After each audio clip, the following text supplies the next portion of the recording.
Y'all hate doing dishes, I swear.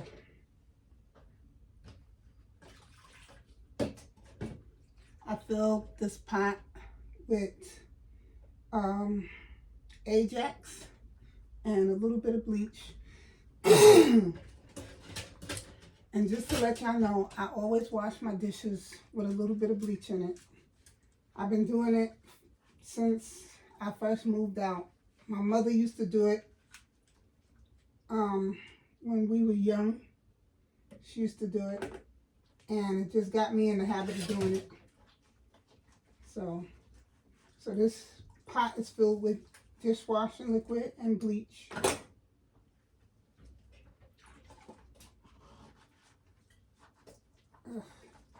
My kids have this thing about them. If they see dishes in the sink, they won't wash their own dishes. If they see dishes in the sink, that just gives them the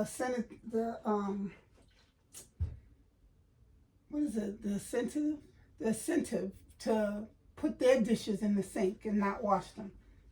And they, mind you, it's dishwashing liquid right here, but they do what they say is, oh, because there was dishes in the sink. So that doesn't mean that you shouldn't wash yours. You know, like if you come in the kitchen with dishes and you see dishes in the sink, that automatically means that you're not supposed to wash your dishes. But my husband told me, he said, babe, don't wash the dishes, leave it for them, and when they get home, make them do their dishes. And I get that, and I agree with him 100%. But my thing is, I cannot leave dishes in the sink. I can't. I'm not going to leave dishes in the sink until my kids get home to make sure they wash it. Now, when they get home, I'm going to have a whole conversation with them because these are grown kids. They're not babies. They're not even teenagers. These are grown kids. So when I get home, we're going to have a talk, a serious talk, because I'm nobody's maid. I don't like a dirty kitchen. I can't stand a dirty kitchen. And if I can do the dishes, if my husband can do the dishes, then my kids can do the dishes. And I say kids because they're my kids. They're grown, but they're my kids. So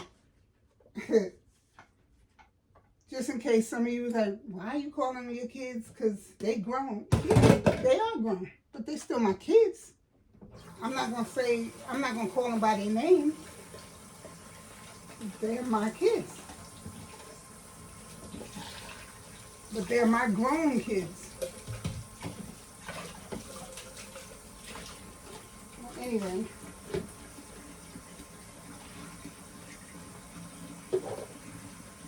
You know what I gotta get me? I gotta get me one of a dish rack. I keep saying I gotta get one, and I keep forgetting to get one. But I need to get a dish rack. Because what I do is, after I wash them, I wash them, and then I shake off most of the water. And then I put them on the deep freezer. And then after I finish washing all of them, then I dry them and put them away. But I really need to get a dish rack so they can drain by themselves, and I don't have to do that.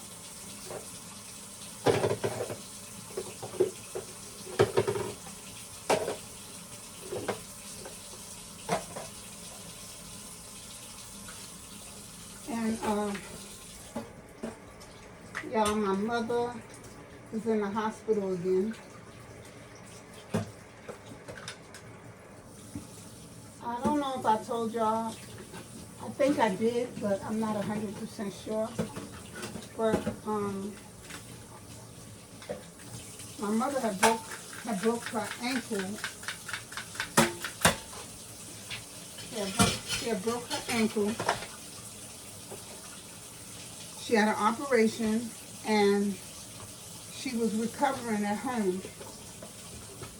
But she wound up getting an infection.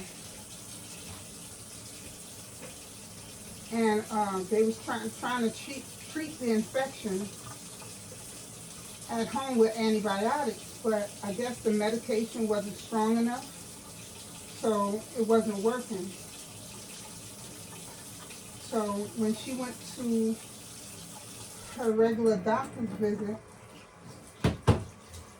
you know, they did her blood work and stuff, and they found that she had an infection in her leg.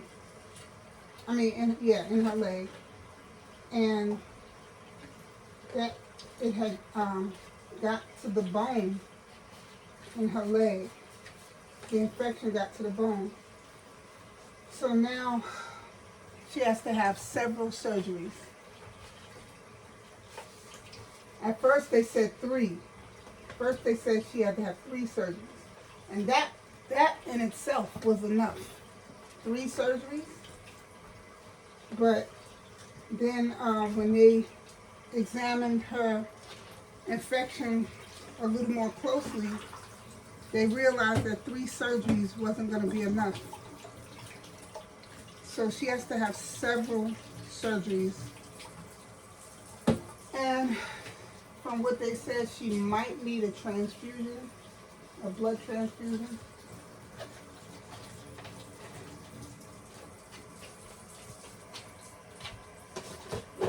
And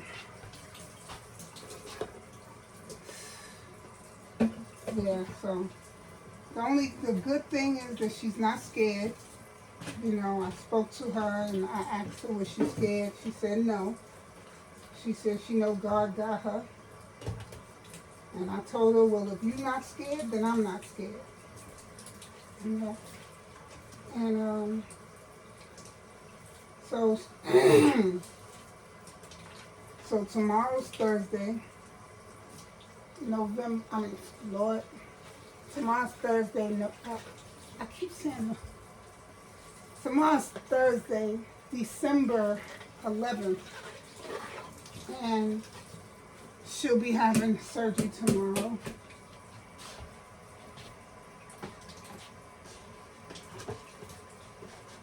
So that's that on that. I mean, y'all, when it rains, it pours. Like, I know every time I come on this platform, it's always a situation with either me going to the doctor. Remember, I was trying to have the cosmetic surgery. That went crazy because the doctor wouldn't, he canceled my surgery because he had, from what was told to me, he was overbooked, but he was supposed to call me back to reschedule. He never did. And then when I called him, I kept leaving messages because I wanted to know when was we going to reschedule. And his receptionist was telling me that they was giving him the messages, so they didn't understand why he wasn't calling back. And I don't understand either. I mean, for the life of me, I'm puzzled with that because they did blood work on me. After they did my blood work, I saw him. He was reading my chart with my blood work. He said everything came back good. My blood work, my heart, my kidneys, everything came back good. And he scheduled me for my surgery. So I just don't understand what the issue is. And he's not calling me back to tell me what the issue is. If all my blood work, my heart, everything was going good, then what's the issue? Why are you not calling back? Unless you're just one of those doctors that just don't care. Or maybe he felt like I was annoying him because I kept calling. But I only kept calling because you wasn't answering me back. But my mother said to me, she was like, him not calling you back might have been a blessing in disguise. You know, he says sometimes God let things happen for a reason, and it was probably in your best interest not to have surgery with him. So maybe that's what that was. Maybe it wasn't him at all. Maybe it was God standing in the way of that surgery. Maybe that was a warning to you from God to not go with him. So I told my mother, I said, yeah, you're right. So I left it alone. I didn't call him back after that. And, you know, so it was that, and then, you know, every time I turn around, you know, I have this my nose situation where my breathing is crazy because I had surgery on my nose in 2015. Actually, I had 2 surgeries on my nose. One in 2015 and one in 2017, 2 years later. And my nose is still messed up from those surgeries. Well, basically it's like this. The first surgery I had, I honestly was only supposed to have my tonsils taken out. But the doctor removed, when I woke up, I found out that the doctor had removed my tonsils, my adenoids, and my uvula. And found out, but I didn't find out until a couple of years later that he didn't have to remove all of that, because what happened was after my surgery, the doctor, like a year after I had my surgery, the doctor that did my surgery on my nose the first time, he wound up moving and change, well, not changing his practice, but moving his practice. So I had to find another ear, nose, and throat doctor. When I found my second ear, nose, and throat doctor, he told me that there was no reason when he looked at my chart, because I had to go and get my chart from my ENT. Because what happened is, I don't know how they do it in every state, but here in New York, what happened is if a doctor is moving his practice, what they do is they leave information for you to where if you want to get your chart so you can get another ENT doctor or another doctor, period, you can go to this chart and you can obtain your medical records from that doctor. So when I found out that he wasn't, that he moved his practice, I went to the site that was given to me where I can get my information, all my information from him. So I took it to my ENT, the one I have now. When he seen my chart, he went over my chart and he looked at all of the symptoms that I had and everything. And he said, why did he remove your uvula? And I said, I don't know. I said, when before I went to sleep, I met with him and he told me that, you know, he was letting me know about the procedure, what they was going to do. And I said he never mentioned my adenoids and he never mentioned my uvula. He said, we're going to put you to sleep and we're going to remove your tonsils. That's what he said. That was what was said to me. And I said, okay. I went in the room. They prepped me. Next thing I knew, I was asleep. Next thing I knew, I was awake. And my throat was sore, whatever. And then I didn't even see the doctor after that. After I woke up, I didn't see the doctor. He sent his nurse to tell me everything went okay, blah, blah, blah. And she handed me a prescription, told me when I'm feeling better, when I'm feeling a little stronger, I could get up and get dressed and I could go home. I didn't see him until maybe about 2 weeks later. And when I saw him, that's when he told me he removed all of that.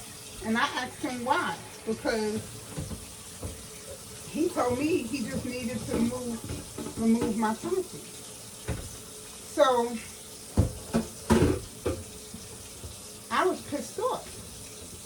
So he told me, oh, because your this and that was inflamed and blah blah blah blah blah. All this his stuff he told me that was going on. And so I left it alone. So I figured, he's the ENT, he know what he's talking about. If he said that my tonsils my adenoids or whatever was inflamed due to my tonsils and all of this and that, I believed him because he's the ENT. Like, he would know. I'm not a doctor. I don't know what the hell. So I believed him. But when I changed ENT to my current ENT was the one that told me that I didn't need all that work done. That him removing my uvula made no sense at all. He said, I'm looking at your charts right now, and there was no reason for him to remove your uvula. He said, I don't understand why he did that. So when I found out why he did that, I went and spoke to a lawyer because I was going to sue him. But the lawyer said there's a statute of limitation. Because it happened 2 years ago and I didn't do anything, that there would be nothing they could do as far as suing him because the statute of limitations was over. Basically, I waited too long to do anything about it. And I told the lawyer, but I didn't know. I didn't know that what he did didn't have to be done because he's the doctor. And then, not only that, when I spoke to him before I went to sleep, he told me exactly what he was doing, right? So how was I supposed to know what he had done until I seen him again?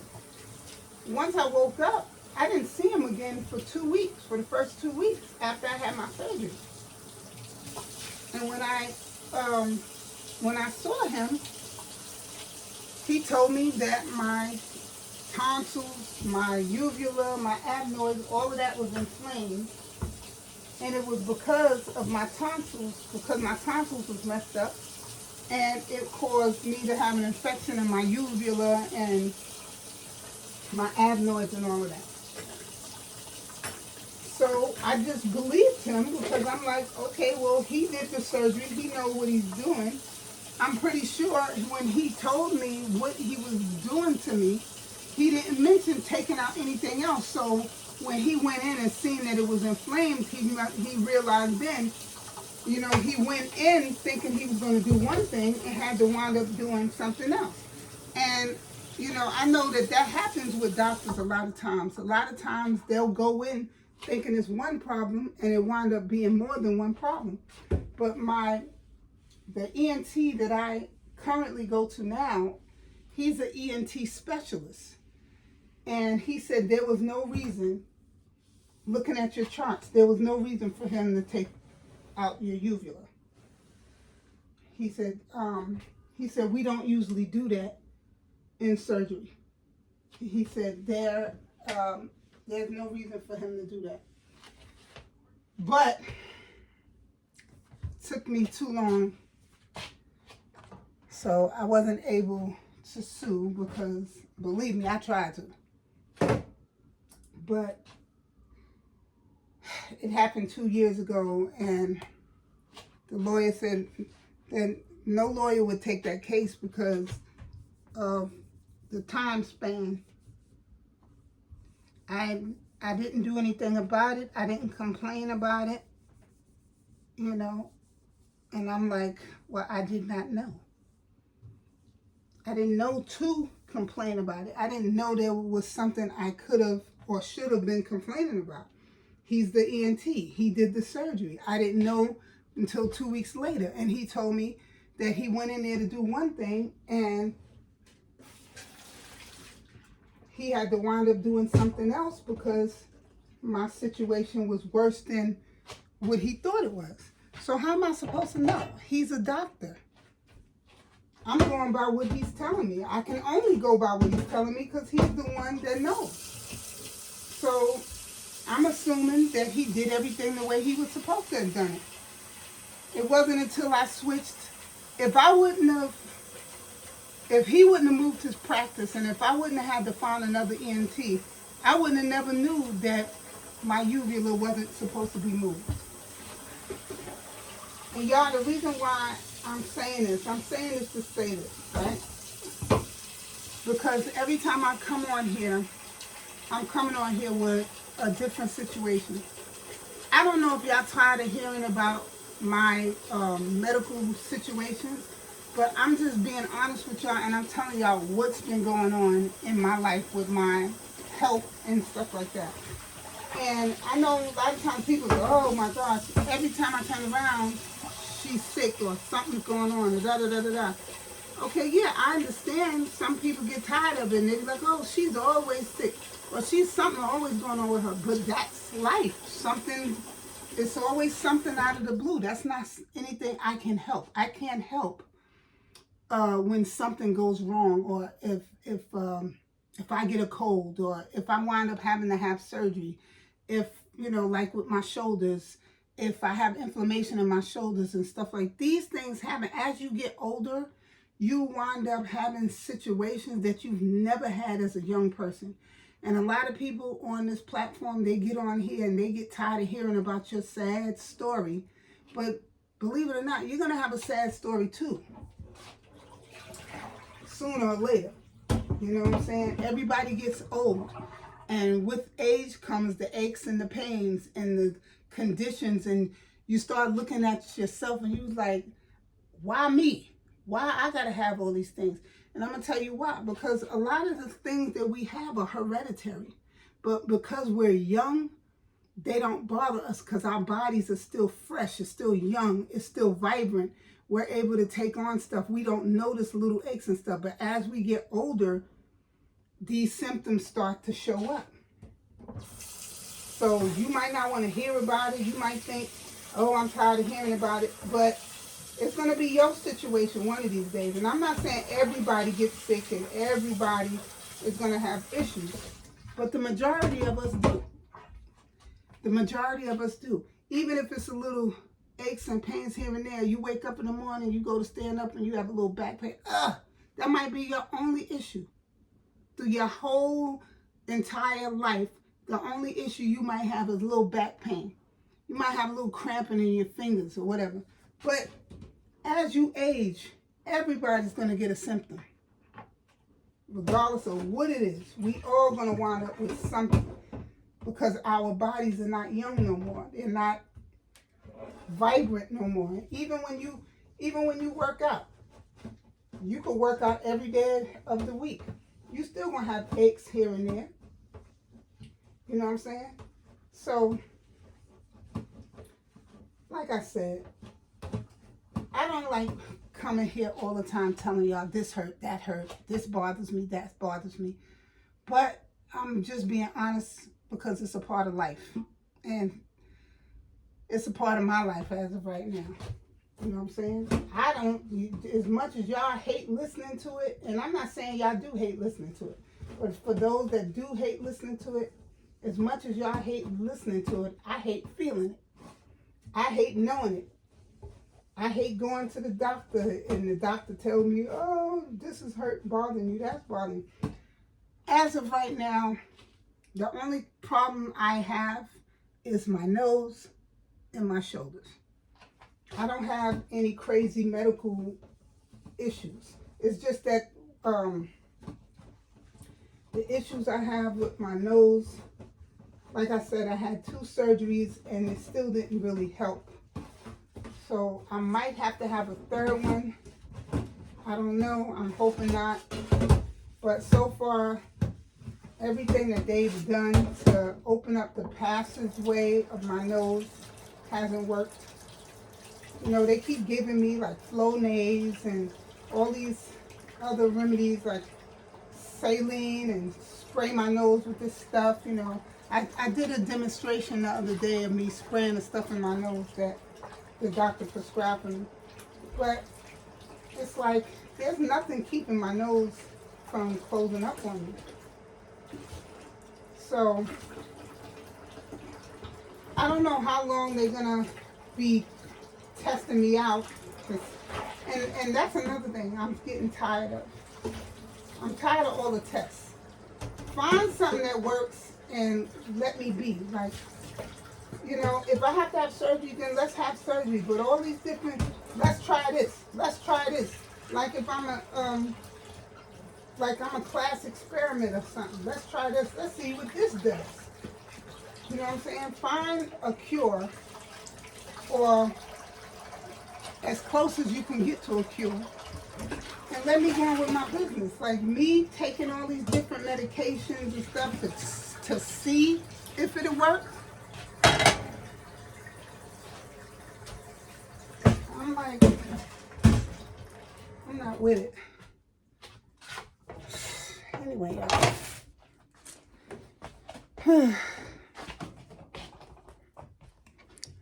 So I put up my tree, but I didn't put anything on it, as you can see. Oh, but it's up. It's pre-lit, so I ain't got to worry about roping no lights to it. It's already pre-lit. Only thing I got to do is put my decorations on it, and that's that. But anyway, y'all, I'm going to get ready to go. I need to call my mother because she wants spaghetti. She wants my spaghetti because she loves my spaghetti. And, but I told her, you know, I don't want, because she has sugar. So I don't want to give her some, because I put a little sugar in my spaghetti. I don't want to make her spaghetti if she can't have it. So I told her, first things first, find out from her doctor if she can have spaghetti. And if she can have it, then I will make it for her and bring it to the hospital. But I don't want to do anything that's going to spike up her sugar levels or whatever. I don't want to do anything that's going to make things worse for her. So I'll make it for her, but I just want her to make sure that she can have it first. Because see, my mother, the thing with my mother is the doctor tell her she can't have something. And if she see you eating it, she'll sit there and she'll tell you, nah, the doctor told me I could have a little bit, I could have a little something. And the doctor never tell her that. But she don't want to be told, no, she can't have something. So she'll say, I could have a little, I just can't have a lot of it. Which she can't have any of it. But she'll say she can have a little bit just to get some. Because she don't, because, she loves sweets and stuff. So I need to speak to her doctor. I need to find out first. But if she can have it, I will make it for her. Because that's my mommy. And whatever she wants, she can have. But only if the doctor says she can have it. But anyway, y'all, I got to go. I got to call her and find out if she's spoken to her doctor yet about the spaghetti. So if he said yeah, then I can start making that for her and take it to her. But plus I'm hot. So I will talk to y'all on the next one, y'all. Be blessed, stay blessed, y'all. Peace.